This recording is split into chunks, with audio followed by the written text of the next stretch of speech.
Have you ever stared out an airplane window and thought, why is this thing round? Not square, not triangle, just round. Well, you're not the only one. And surprisingly, there's a dramatic story behind that humble little circle you lean against while pretending to enjoy tomato juice at 35,000 feet. Let's rewind.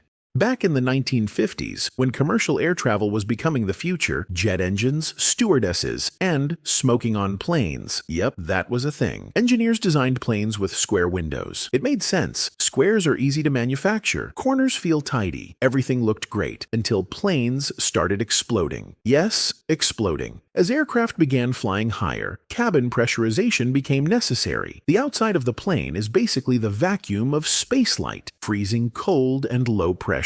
Inside, warm, breathable, and full of magazine readers. This pressure difference put massive stress on the airplane's body. Unfortunately, those square windows had one fatal flaw: corners. Sharp corners are stress concentrators. In engineering, that's code for, this will probably crack here first. And crack they did. In 1954, two de Havilland Comet jets disintegrated mid-air. Investigators were baffled until they realized both planes failed at the windows, specifically at the corners of the square windows. The repeated pressurization cycles had weakened them. This wasn't just a design issue. It was a physics lesson in the sky. Every time a plane took off and landed, the fuselage expanded and contracted like a metal balloon. The stress didn't distribute evenly. And where did it all concentrate? The corners. Always the corners. Cue the redesign. Engineers went back to the drawing board and asked, what if we remove the corners entirely? Enter the round window. A circular shape distributes pressure evenly. There are no weak points, no corners begging to split open at 30,000 feet. It wasn't just an aesthetic change, it was a life-saving one. And fun fact, those windows aren't just round, they're also double-paned, with a small bleed hole to equalize pressure between layers. Even your window has backup. Today, every commercial airplane uses rounded windows. And yes, those tiny oval portholes you press your forehead against. They're the reason you're still airborne. So next time you're flying through turbulence,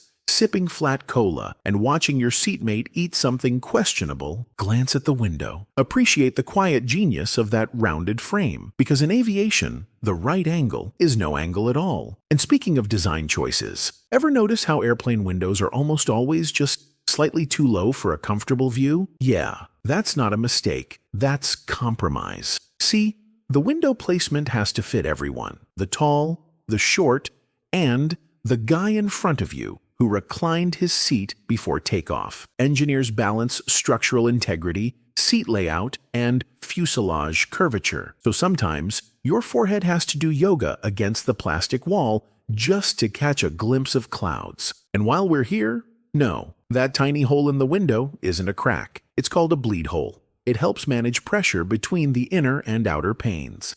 It's not broken. It's brilliant. In fact, almost everything on that plane, from the curve of the windows to the shape of the wings, is there because someone, somewhere, learned a lesson the hard way.